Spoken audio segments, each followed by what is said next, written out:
నా పేరు వెన్న ఈశ్వరప్ప. నేను తెలంగాణ రాష్ట్ర భారతీయ జనతా పార్టీ ఓబీసీ మోర్చా ప్రధాన కార్యదర్శిని. ఈరోజు మా భారతీయ జనతా పార్టీ రాష్ట్ర అధ్యక్షులు జి కిషన్ రెడ్డి గారు, అట్లాగే జాతీయ ఓబీసీ అధ్యక్షులు పార్లమెంటరీ బోర్డు సభ్యులు అయినటువంటి గౌరవనీయులు పెద్దలు డాక్టర్ కె లక్ష్మణ్ గారు, ఓబీసీ మోర్చా అధ్యక్షులు శ్రీ జి ఆనంద్ గౌడ్ గారు ఆదేశాల మేరకు ఈరోజు మహబూబ్ నగర్ పార్లమెంటు నియోజకవర్గంలో శ్రీ ప్రవీణ్ కుమార్ గారు ఓబీసీ జిల్లా అధ్యక్షుని ఆధ్వర్యంలో ప్రెస్ మీట్ను ఏర్పాటు చేయడం చాలా సంతోషంగా భావిస్తున్నాను. ఇట్టి పాత్రికేయ మీటింగ్కు విచ్చేసినటువంటి పాత్రికేయ మిత్రులందరికీ హృదయపూర్వక నమస్కారాలు. నాతో పాటు ఈరోజు మహబూబ్నగర్ జిల్లా ఇన్ఛార్జీలైనటువంటి పార్లమెంట్ ఇన్ఛార్జీలైనటువంటి రవిశంకర్ గారు, అట్లాగే ఎం కరణ్ గారు, ఇంకా పార్టీ వేదికపైన ఉన్న పెద్దలందరికీ కూడా హృదయపూర్వక నమస్కారాలు. ఈరోజు భారతదేశమంతటా పార్లమెంట్ ఎన్నికల షెడ్యూల్ విడుదలైంది. ఆ షెడ్యూల్లో భాగంగా మహబూబ్నగర్ జిల్లాలోని మహబూబ్నగర్ పార్లమెంటులో ఎలక్షన్ జరగబోతూ ఉన్నాయి. భారతీయ జనతా పార్టీ అంటే అతి ప్రజాస్వామ్య దేశాల్లో ఎక్కువ సంఖ్యలో సభ్యత్వం కలిగినటువంటి ఏకైక పార్టీ ప్రపంచంలోనే భారతీయ జనతా పార్టీ అని చెప్పడానికి నేను సంతోషిస్తూ ఉన్నాను. అట్లాగే భారతీయ జనతా పార్టీ అంటే ఒక నమ్మకం, ఒక ధైర్యం, ఒక ఆదర్శం. దీన్ని నడుపుతున్నటువంటి గౌరవనీయులు పెద్దలు జేపీ నడ్డా గారు, మన భారతీయ ప్రధానమంత్రి శ్రీ నరేంద్ర మోడీ గారు, అమిత్ షా గారికి మనస్ఫూర్తిగా కృతజ్ఞతలు తెలియజేస్తా ఉన్నాను. మన భారత ప్రధానమంత్రి గత 10 సంవత్సరాల నుంచి విశేషంగా కృషి చేసి భారతదేశాన్ని ప్రపంచ దేశాల్లో నంబర్ 1గా ఎలా ఉంచాలి, అట్టడుగులున్నటువంటి బలహీన వర్గాలని, బడుగు బలహీన వర్గాలని, ఎస్సీ ఎస్టీ మైనార్టీ అన్ని వర్గాలని ఏ రకంగా పైకి తీసుకురావాలనే ఉద్దేశంతో నేరుగా గ్రామాలకి బడ్జెట్ కేటాయించి నిధులను పంపించి ఏ గ్రామం తీసుకున్న ఈరోజు వెలిగే లైటు కేంద్రానిది, తిరిగే రోడ్డు కేంద్రానిది, మొక్కలు కేంద్రానివి, నీళ్లు కేంద్రానివి, శ్మశాన వాటికల కేంద్రానివి చెప్పడం మాత్రం రాష్ట్ర ప్రభుత్వం చెప్తా ఉంది. గత 10 సంవత్సరాల నుంచి చూస్తూ ఉన్నాం. నిరుద్యోగ సమస్య విపరీతంగా ఉంది. ఎక్కడ చూసినా నిరుద్యోగులు అల్లాడిపోతున్నారు. పెళ్ళిళ్ళు చేసుకోవడం లేదు వాళ్ళకు, ఎందుకంటే వాళ్ళ కాళ్ళ మీద వాళ్ళు నిలబడడానికి అవకాశాలు లేదు. నిరుద్యోగ సమస్య తీవ్రంగా ఉంది గత 10 సంవత్సరాల నుంచి. మహబూబ్నగర్లో మనం చూసుకుంటే పాలమూరు ఎత్తిపోతల పథకం చెప్పడమే తప్ప అది ఎక్కడేసిన గొంగలి అక్కడే ఉన్నది. ఈ రకంగా సమస్యలు చాలా ఉన్నాయి. ప్రపంచ దేశాల్లో విశ్వగురుగా ఉంచాలని మన భారతదేశ ప్రధానమంత్రి కలలుగంటూ ఈరోజు రాత్రి పగలు ఎన్నో పథకాలను తీసుకొచ్చాడు.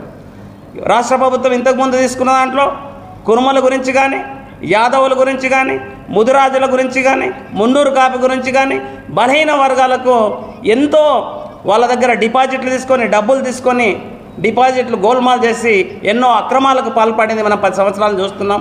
ఈరోజు ఆ వర్గాలన్నీ కూడా అరణ్య రోజులుగా ఘోషిస్తున్నా కూడా పట్టుకునే పరిస్థితులు ఎవరు లేరు. ప్రధానంగా రేపు అందరినీ కోరేది ఒక్కటే, మనం దేశం గురించి చూస్తే దేశాన్ని కాపాడేది ఎవరు, దేశాన్ని రక్షించేది ఎవరు, రేపు ఈ అసెంబ్లీ ఎలక్షన్స్ కావు, ఇవి లోకల్ బాడీస్ ఎలక్షన్స్ కావు. దేశం కోసం, ధర్మం కోసం సబ్కా సాత్, సబ్కా వికాస్, సబ్కా ప్రయాస్ అనే నినాదంతో ఈరోజు అన్ని వర్గాల సబ్బండ వర్గాలను మేలు చేయాలనే ఉద్దేశంతో ఎన్నో పథకాలను తీసుకొని రావడం జరిగింది. విద్యార్థుల గురించి కానీ, యువత గురించి కానీ, కర్షకుల గురించి కానీ, మైనార్టీల గురించి కానీ అనేకమైన పథకాలు తీసుకొని వచ్చారు. సామాన్యుడు బ్యాంకులో పోయే పరిస్థితి లేకుండే ఈరోజు 50 కోట్ల ప్రజలకి జన్ధన్ యోజన ద్వారా బ్యాంక్ అకౌంట్లు ఓపెన్ అయ్యి ఈరోజు డిజిటల్గా వాళ్ళు చేసుకోవడం జరుగుతూ ఉంది. ముద్రా లోన్స్ కానీ, వీధి వ్యాపారులకు లోన్స్ కానీ, రైతులకు కానీ అందరికీ అన్ని వర్గాలకు లోన్స్ ఇవ్వడం జరుగుతూ ఉన్నది. ఈ మధ్యనే భారతదేశ ప్రధానమంత్రి గారు 17 సెప్టెంబర్ రోజు PM విశ్వకర్మ యోజన తీసుకొచ్చాడు. అది బీసీ కులాల్లో 18 వృత్తులు ఎవరైతే చేసుకుంటారో చేతి వృత్తుల వారికి సబ్సిడీ రుణంతో ₹1,00,000 మొదటగా, ఆ తర్వాత 2 లక్షల రూపాయలు, మొత్తం 3 లక్షలుగా ఆ కుటుంబం ఎదగడానికి వ్యాపార ప్రోత్సాహాలు చేస్తూ ఉన్నారు. మనం బాగా ఈరోజు నేను పాత్రికేయ మిత్రుల ద్వారా కోరుతున్నా, పార్లమెంటు మహబూబ్నగర్ పార్లమెంట్ నియోజకవర్గంలోని ప్రజలందరూ కూడా బాగా ఆలోచన చేయాలి. మనం కాపాడుతున్నది ఎవరు? బాగా ఆలోచన చేయండి. ఈరోజు కరోనా టైంలో అగ్రరాజ్యాలన్నీ ఏమన్నాయి? అమెరికా కానీ, రష్యా కానీ, లండన్ కానీ, జపాన్ కానీ, కొరియా కానీ ఏమన్నాయి అంటే, భారతదేశం బీద దేశం, 140 కోట్ల జనాభా ఉంది, వీళ్ళు ప్రపంచంలోనే అత్యధిక జనాభా కలిగిన దేశం, ఇక్కడ పీనుగల గుట్టలు, శవాలు గుట్టలు ఉంటాయన్నారు. అది చూస్తే లండన్లో శవాలు తేలినాయి, అమెరికాలో శవాలు తేలినాయి. మన దగ్గర మాత్రము మన ప్రధానమంత్రి దేశానికి నాయకుడు బాగుంటే ప్రజలు ఎంత సుఖంగా ఉంటారని ఆదర్శంగా వ్యాక్సిన్ని వెంటనే పురమాయించి మనందరికీ వ్యాక్సిన్ ఇచ్చి కాపాడినటువంటి మహానుభావుడు నరేంద్ర మోడీ గారని గర్వంగా తెలియజేస్తా ఉన్నాను. మనందరికీ ఒక్కసారి కాదు 2 సార్లు ఉచితంగా వ్యాక్సిన్ అందించి ప్రాణాలు కాపాడడం మనకే కాకుండా ప్రపంచంలోని మిగతా దేశాలకు కూడా వారికి కూడా సప్లై చేసినటువంటి మహానుభావుడు నరేంద్ర మోడీ గారు.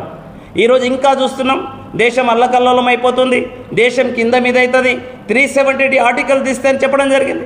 శ్రీరామ జన్మభూమిలో రామ మందిరం కట్టినప్పుడు దేశం అంతా కింద మీద అవుతుంది అన్నారు. సుప్రీంకోర్టు యొక్క ఉత్తర్వుల ప్రకారం మనమందరం ఈ మధ్యన చూసాం, కల్లారా చూసాం. భవ్యమైన దివ్యమైన శ్రీరాములల్లా విగ్రహాన్ని మన ప్రధానమంత్రి నరేంద్ర మోడీ గారి చేతుల మీదుగా భారతీయులమంతా గర్వంగా ప్రపంచంలో పులకించేటట్లు కూడా తల ఎత్తుకునేటట్లు కూడా ఈరోజు మనకు ఆవిష్కరణను చూసుకున్నాం. 5 సంవత్సరాల క్రితం జరిగిన ఈ ఘోరాన్ని 5 సంవత్సరాలు అయిపోయినా కూడా ఎవరు కూడా పట్టించుకున్న కోశాన పోలేదు. ఈరోజు అది చూసాం. అలాగే జమ్మూ కాశ్మీర్లో లా లేదు, చట్టం లేదు, అక్కడ ఏం లేదు, ఎవరు ఏం చేసినా అడిగే దిక్కు లేదు. మన మిలిటరీ సైన్యాన్నే వెళ్ళినప్పుడు కొట్టిన సందర్భాలు, చంపిన సందర్భాలు మనం విపరీతంగా చూసాం. ఉగ్రవాదాలు దాడులు చూసాం. ఈరోజు 370D ఆర్టికల్ని ఒక చిన్నగా సైలెంట్ దేశంలో శాంతియుతంగా ఇట్లా తీసేసి ఉన్నటువంటి గొప్ప మహానుభావుడు నరేంద్ర మోడీ గారు. ఇలా చెప్తూ పోతే వారు నిరంతరంగా వారి ప్రభుత్వంలో మీరు చూడండి, నరేంద్ర మోడీ గారి ప్రభుత్వంలో ఒక్క స్కామ్ లేదు, ఒక్క స్కీమ్ లేదు, ఒక్క కేంద్ర మంత్రి మీద ఒక్కరి మీద కూడా లేదు. వారందరూ ఒకటే తపన, 24 గంటలు దేశం కోసం పనిచేయాలి, ప్రజల కోసం పనిచేయాలి, విశ్వగురువుగా భారతదేశాన్ని ఉంచాలనే తపనతో పనిచేస్తున్నటువంటి మహానుభావుడు. నేను ప్రత్యేకంగా ఈరోజు ప్రెస్ మీట్ ద్వారా మహబూబ్నగర్ నియోజకవర్గంలోని ప్రజలందరికీ విన్నవిస్తున్నా, మీరు టీఆర్ఎస్కి ఒకవేళ పొరపాటున ఓటేస్తే 1 సీటు గెలిచినా 2 సీట్లు గెలిచినా అది పనికొచ్చేదే కాదు, 1-2 చేంజ్ చేస్తారు. ఈరోజు మోడీ గారి యొక్క ప్రభావం దేశమంతా వేస్తుంది. ఖచ్చితంగా 400 సీట్లు పైచలకు మనం గెలవబోతూ ఉన్నాం. విస్తృతంగా నార్త్ నుంచి దక్షిణాదిన లేదన్నారు. ఈరోజు దక్షిణాదిన చూస్తే తమిళనాడు కానీ, కర్ణాటక కానీ, తెలంగాణ కానీ విపరీతంగా వేవ్స్ వస్తున్నటువంటి, ప్రకంపనలు వస్తున్నటువంటి సమయం ఇది. ఇంత మంచి సమయం లేదు. మీ ఓటనే ఆయుధం మీ చేతిలో ఉంది. దేశం కోసం, మీ కుటుంబం కోసం మోడీ గారు మనకు ఒకటే చెప్పారు. ఏమని చెప్పాడు? ఇంతవరకు ఎవరు చెప్పలేదు మన గురించి. ఈరోజు మోడీ గారు ఏం చెప్పారంటే 140 కోట్ల మంది, అది టీఆర్ఎస్ కానీ, కాంగ్రెస్ కానీ, బీఆర్ఎస్ కానీ, టీడీపీ కానీ ఏదైనా సరే 140 కోట్ల భారతీయులందరూ నా కుటుంబ సభ్యులని సంబోధించి మనల్ని హక్కున చేర్చుకున్నటువంటి మహానుభావుడు నరేంద్ర మోడీ గారు. వారి కోసం మనమంతా పునరంకితమై ప్రతి ఒక్కరము ఓటు వేసేటప్పుడు మన ఓటు విలువ చాలా ఇంపార్టెంట్. ఇవి లోకల్ ఎలక్షన్స్ కావు. దయచేసి ఇవి జాతీయ ఎలక్షన్స్. ప్రపంచ దేశంలో మనం నిలబడే ఒకప్పుడు భారతదేశంలో రాష్ట్రపతి కానీ ప్రధానమంత్రి విదేశాలకు వెళ్ళినప్పుడు ఎవ్వరు కూడా పట్టించుకునే వాళ్ళు కాదు, ఎక్కడో మూలను కూర్చునే వాళ్ళు. ఈరోజు ప్రపంచ దేశాల అగ్రరాజ్యాలు కూడా లేచి నిలబడి మన భారత ప్రధానమంత్రికి స్నేహహస్తం సాధించడానికి ముందుకు వస్తూ ఉన్నారు. నేను ఈ మధ్యన చూసాం, మొన్న అబుదాబిలో ఒక ముస్లిం కంట్రీ అయిన అబుదాబిలో భవ్యమైనటువంటి మందిరాన్ని కూడా నిర్మాణం చేసుకున్నది మనం కల్లారా చూసాం. తన యొక్క స్నేహం ఎలా ఉంటుందనేది చూడండి. కులాలకు అతీతంగా, మతాలకు అతీతంగా అందరి గురించి ఆలోచిస్తున్నటువంటి మహానుభావుడు. మనం ఈ మధ్యలో చూసాం, చంద్రమండలానికి దక్షిణ ధృవానికి చంద్రయాన్ 3ను మొట్టమొదటిసారి ప్రపంచంలో తీసుకెళ్ళినటువంటి ఘనత భారతదేశాన్ని, మన భారత ప్రధానమంత్రి అని చెప్పడానికి గర్వంగా తెలియజేస్తున్నాను. అట్లాగే యుద్ధాన్ని ఆపడం జరిగింది. రష్యా ఉక్రెయిన్ యుద్ధం జరుగుతున్నప్పుడు ఆ యుద్ధాన్ని ఆపి కూడా ఒకరోజు యుద్ధం ఆపి భారతీయుల విద్యార్థులను కాపాడినటువంటి గొప్ప మహనీయుడు. ఆ రోజు చూసాం మనం, పాకిస్తాన్ వాళ్ళు కానీ బంగ్లాదేశ్ విద్యార్థులు మన భారతీయ జెండా అనేది వాళ్ళ తలపైన పెట్టుకొని భారతదేశం జెండా ఉంటే కాపాడుతారనే ఉద్దేశంలో వారిని కూడా కాపాడినటువంటి గొప్ప మహనీయుడు. కాబట్టి మీ అందరినీ కోరేది ఒకటే, ఈరోజు ఎట్లయినా భారతీయ జనతా పార్టీ మరొక్కసారి 3వసారి కేంద్రంలో ప్రభుత్వం రాబోతుంది. కాబట్టి ఇక్కడ ఉన్నటువంటి ప్రతి ఒక్కరూ బీసీ కులాలు కానీ, మైనార్టీ కానీ, ఎస్సీలు కానీ వర్ణాల్లో ఉన్నటువంటి అగ్ర కులాలకు కూడా వీళ్ళకు కూడా బీద వాళ్ళు ఉంటారు కాబట్టి వీళ్ళకు కూడా కష్టమవుతుంది కాబట్టి ఎకనామికల్లీ వీకర్ సెక్షన్ ద్వారా 10% రిజర్వేషన్ కల్పించినటువంటి మహానుభావుడు. ఇంటింటికి ఈరోజు మన గురించి ఆయుష్మాన్ భారత్ ద్వారా 5 లక్షల రూపాయల కార్డు ఇచ్చి ఈరోజు నిరుపేద కూడా కార్పొరేటర్ హాస్పిటల్లో వెళ్ళి తను ఆరోగ్యాన్ని బాగు చేసుకోవాల్సిన కార్డును కూడా మనకి ఇవ్వడం జరిగింది. ఇక రేపు ఇప్పటి 10 సంవత్సరాలు చూసాం, మనకి నేషనల్ హైవేస్ చూసాం. నేషనల్ హైవేస్ పక్కన ఉన్నట్టు చూస్తున్న పాలమూరు చించోలి అద్భుతంగా జరుగుతూ ఉందని ప్రతి విషయంలో కూడా కేర్ తీసుకోవడం జరుగుతూ ఉంది. మన మహబూబ్ నగర్ పార్లమెంటు నియోజకవర్గం ప్రజలకి మా భారతీయ జనతా పార్టీ ఓబీసీ తరఫున మన ప్రధానమంత్రి కూడా ఓబీసీ. ఇక్కడున్న అత్యధికంగా బీసీ కులాలు ఉన్నాం. మనం అందరం కలిసి ఒక బీసీ బిడ్డగా ప్రధానమంత్రి గారు 3వసారి కాబోతున్నారు కాబట్టి బీసీలమంతా కూడా అగ్ర కులాలు కానీ యువత కానీ ఎస్సీ ఎస్టీ మైనార్టీలమందరం కలిసి ఖచ్చితంగా ఇక్కడ ఉన్నటువంటి అభ్యర్థి శ్రీమతి డికే అరుణమ్మ గారిని, వారు డైనమిక్ లీడర్, జాతీయ ఉపాధ్యక్షురాలు, పిలిస్తే పలిచే అక్క, ఈ ప్రాంతంలో ఉండి సమస్యలమైన పైన పోరాటం చేస్తున్నటువంటి వ్యక్తి డికే అరుణ గారు. ఖచ్చితంగా అత్యధిక ఓటు వేసే ముందు ప్రతి ఒక్కరూ హృదయంలో బాగా ఆలోచన చేసి ఇవన్నీ దృశ్యాలను చూసి కాంగ్రెస్కి వేస్తే కాంగ్రెస్ ఎట్లయినా రాదు, సెంట్రల్లో కాంగ్రెస్ వచ్చే క్వశ్చనే లేదు. కాబట్టి కాంగ్రెస్ వేసిన 1 గెలిచినా 2 గెలిచినా 10 గెలిచినా ఉపయోగం లేదు.